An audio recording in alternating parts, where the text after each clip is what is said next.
matatandaan niyo mga ka-defenders na magkaroon ng ingay after nang matapos ang General Appropriation Bill dahil may nakitang mga blanco ang grupo ni Congressman Ungab at sinasabi nga nila PRRD na may naging problema o anomalya sa ginawang Bigam report ng HOR at Senate kung bakit nagkaroon ng pagkakataon kung ang grupo ni Congressman Ungab na questionin sa Supreme Court para walang bisa ito. Kaya ang isang malaking tanong ng taong bayan, ano ba magiging epekto nito sa taong bayan at sa buong bansa kung sakaling ideklarang unconstitutional ng Supreme Court ang budget ng 2025? At para sa aking opinion lang mga ka-defenders, kung sakaling bumalik tayo sa old budget sa 2025, ay wala itong magiging malaking epekto sa mamayan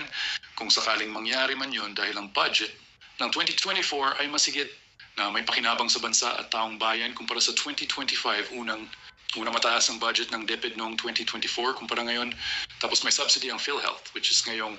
2025 ay ginawa nilang zero. Tapos hindi pa ganun kalaki ang